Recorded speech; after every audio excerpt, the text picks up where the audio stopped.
میرے عزیز بہن بھائیوں، میرے ہموطنوں، بس اس سمے آپ کو میرا سلام پہنچے۔ جس طرح کہ آپ گزشتہ سے پیوستہ جانتے ہیں کہ ہم مختلف لوگوں کے بارے میں، یعنی ان جعلی نبیوں کے بارے میں یا جعلی کلیسیائی رہنماؤں کے بارے میں یا جعلی تعلیمات اور جو بدعت سے منسلک ہیں ان کے بارے میں بات کرتے ہوئے چلے آ رہے ہیں، ان کلیسیاؤں کے بارے میں بات کر رہے ہیں جو بدعتوں کی صورت میں رونما ہوئیں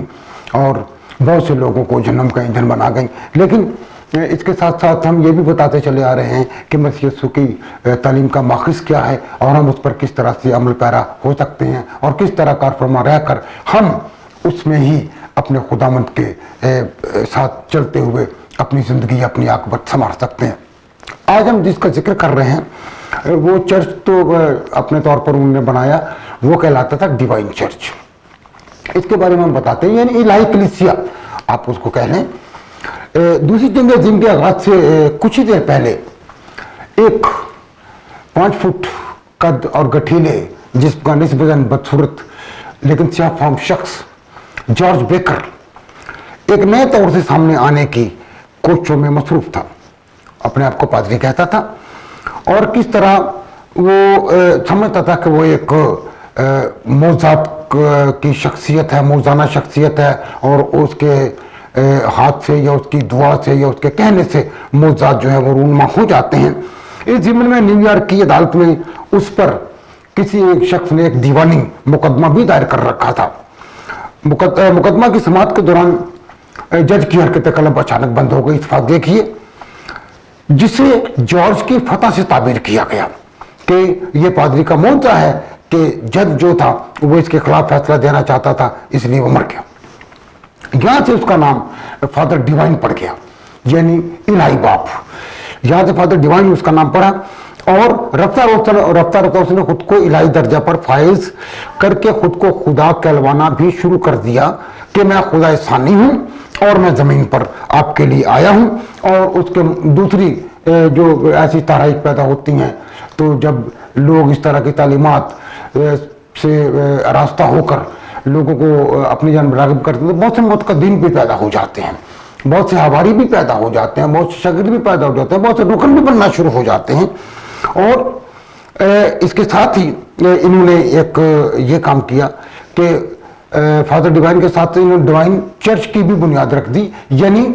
الہی باپ کے ساتھ ساتھ انہوں نے الہی کلیسیا کی بھی بنیاد رکھ دی اور لوگ جوک دو جر اس میں شامل بھی ہونا شروع ہو گئے۔ اس نے اپنی ایک مقدس کتاب نیا دن نیو ڈے بھی لکھی جو کہ اس وقت کے اخبار میں ہفتہ وار شائع بھی ہوتی رہی، جس میں وہ اپنا ایک مخصوص ضابطہ حیات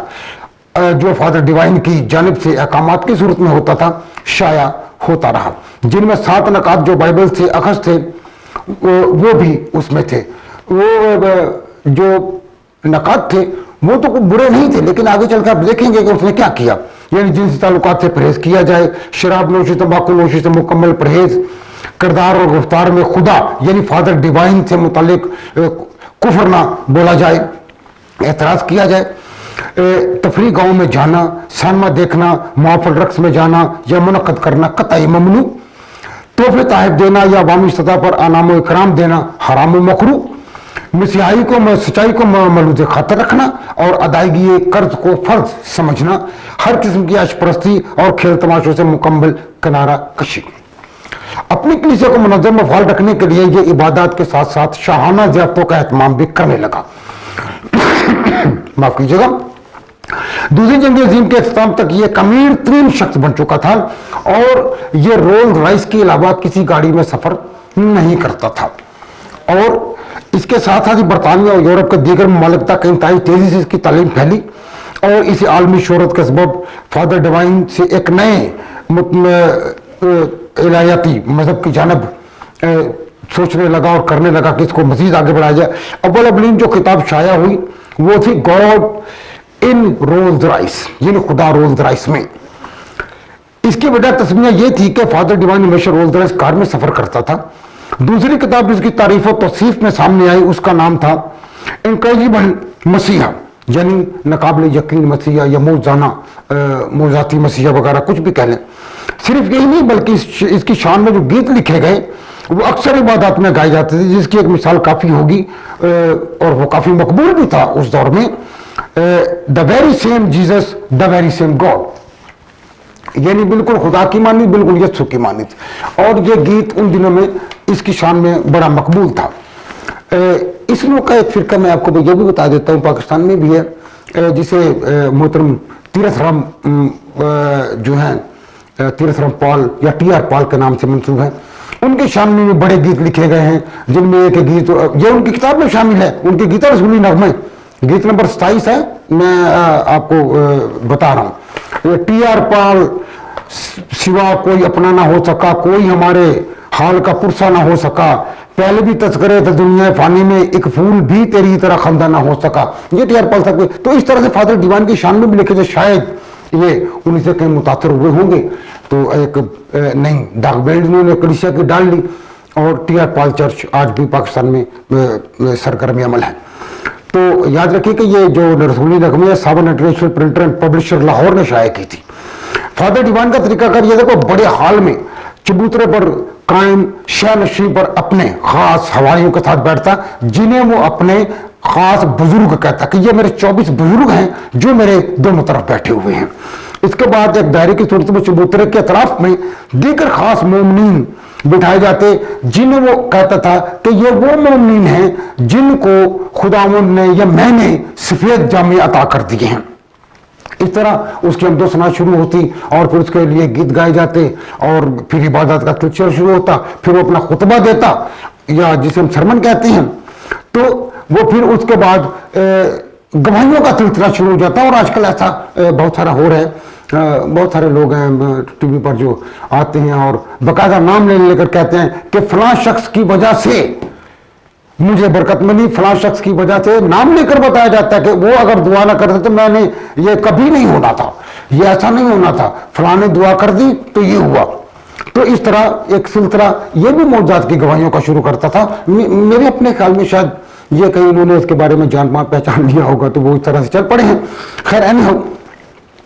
ایک ضعیفہ کا قصہ ہے کہ ایک بار اس نے کہا کہ میں اپنے گاؤں میں اپنی ایک بیٹی سے ملنے گئی ہوئی تھی، وہاں سے آتے ہوئے میں نے ایک گارڈینیا کا ایک پودا جو تھا وہ مجھے بڑا اچھا لگا، میں لے آئی، لیکن جب میں نے اپنے گھر میں آ کر اسے لگایا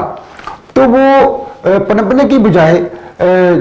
مرجھانے لگا. باوجود کھاد ڈالنے کے باوجود میں نے جو محکمہ باغبانی ہے اس کو بھی میں نے بتایا کہ میرا پودا نہیں کر رہا، انہوں نے جو مجھے مشورے دیے میں نے وہ مکمل کیے، لیکن پودا مرجھاتا ہی جا رہا تھا، وہ کوئی پھول پتی اس میں نکل نہیں رہی تھی. ایک دن میں فادر ڈیوائن کی محفل میں موجود تھی تو میں ایک بوتل اپنے ساتھ لے گئی تھرمس ٹائپ کی، تو خاص تو جب فادر ڈیوائن نے پانی ایک گلاس میں چھوڑ دیا، ایک گلاس میں انہوں نے پانی پی کر چھوڑ دیا، تو میں نے وہ چپکے سے پانی اپنی بوتل میں الٹ لیا اور گھر لا کر میں نے وہ پودے میں ڈالا. تو دوسرے دن میں نے دیکھا کہ پودا جو وہ تر و تازہ تھا اور اس کے ہر پتے پر ڈی لکھا ہوا تھا، ڈیوائن فادر ڈیوائن. اس قسم کے بڑے تو بعد میں پتہ چلتا ہے کہ اس لوگوں کو باقاعدہ پیسے دے کر کھڑا کیا جاتا ہے، کوئی اس طرح سے کرے. خیر اس کے بعد اور بھی معجزات جو لوگوں کی جانب سے بتائے گئے کہ یہ فادر ڈیوائن کی وجہ سے ہوئے ہیں، ایسے ہوئے ہیں، ویسے ہوئے ہیں. اور لوگوں نے ایک خاتون نے تو یہاں تک کہہ دیا کسی شخص نے کہ جب یہ اس کی گاڑی کہیں سے گزرتی ہے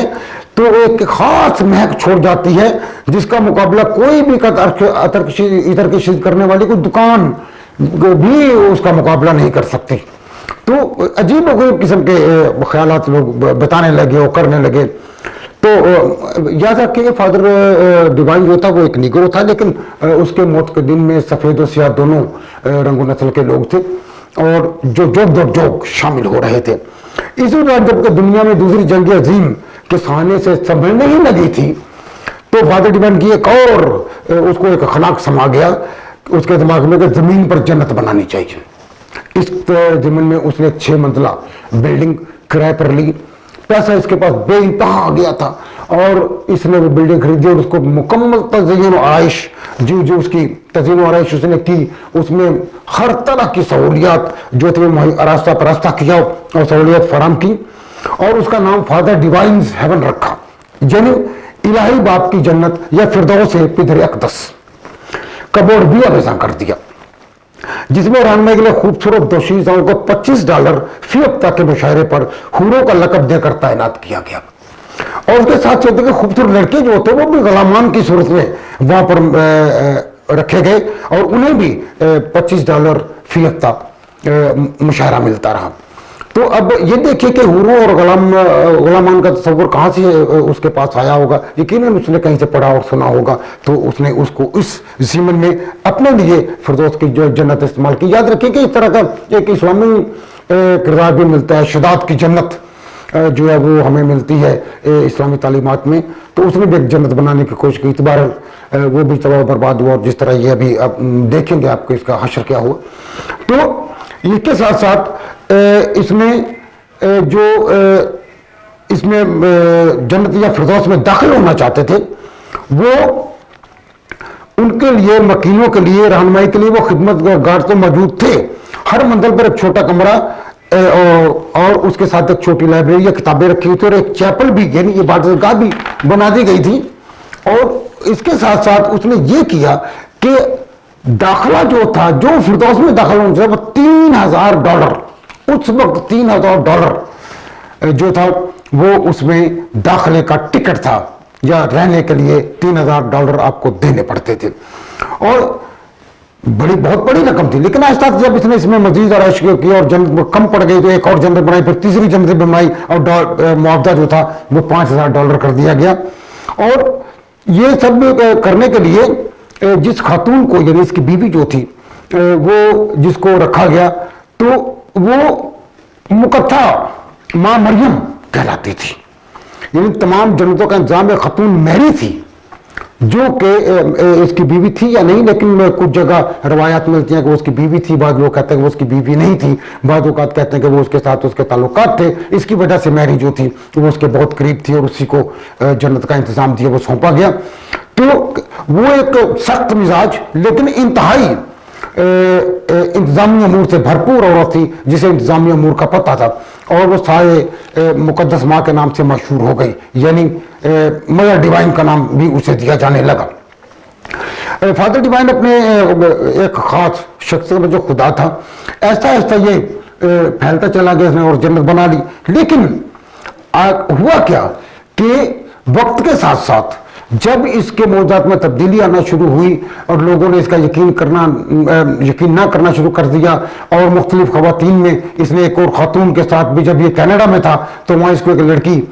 پسند آ گئی، تو اس نے اس لڑکی کو بشارت دی کہ یہ میری بیوی ہو سکتی، اس کو کینیڈا سے بیاہ کر اپنے ساتھ امریکہ لے آیا۔ تو لیکن یہیں سے اصل میں اس کا زوال شروع ہوا، اور وہ ایک برپختہ کار جو عورت تھی جو پورا انتظام کر سکتی تھی، اس کی جگہ پر اس لڑکی کو وہاں لگا دیا۔ اس کی سمجھ میں نہیں آ رہا تھا کہ کیا کرنا ہے، جنت کا انتظام کیسے کرنا ہے، فردوس کو کیسے چلانا ہے، خداموں کو کیسے جو ہے وہ آرڈر دینے ہیں، ان کو کس کس جگہ پر تعینات کرنا ہے۔ لہذا جنت فلاپ ہو گئی، ناکام ہو گئی، اور فادر ڈیوائن انتہائی قسم پرسی کی حالت میں آخر ایک دن ختم ہو گیا، مر گیا 100 سال کی عمر میں تقریباً۔ لیکن بہرحال اس کا انجام جو ہونا تھا ہوا، اور ڈیوائن چرچ بھی اس کے ساتھ ہی ختم ہو گیا۔ لیکن بہت سارے متقدین جو دوسرے علاقوں میں رہتے تھے، جن کو یہ پتہ نہیں تھا کہ فادر ڈیوائن کے ساتھ ہوا کیا ہے، تو انہوں نے کہا کہ اصل میں اسے آسمان پر اٹھا لیا گیا ہے، وقت آنے پر وہ پھر ظاہر ہوگا۔ اور آج بھی کئی لوگ ایسے موجود ہیں جو فادر ڈیوائن کے نقش قدم پر چل رہے ہیں اور اپنے لیے نئے نئے نام تراشتے ہیں، نئے نئے اپنے لیے حوالے دیتے ہیں، کوئی کچھ کہتے ہیں اور چندے کی مد میں بہت سارے لوگوں کو لوٹ کر غریبوں کو اپنے لیے محل تراشتے ہیں۔ افسوس کی بات ہے، ایسا کیوں ہو رہا ہے، کیسے ہو رہا ہے، آپ بھی سوچئے، میں بھی سوچتا ہوں۔ Professor Arif Pervez Naqib, Pakistan gospel network, studio Karachi.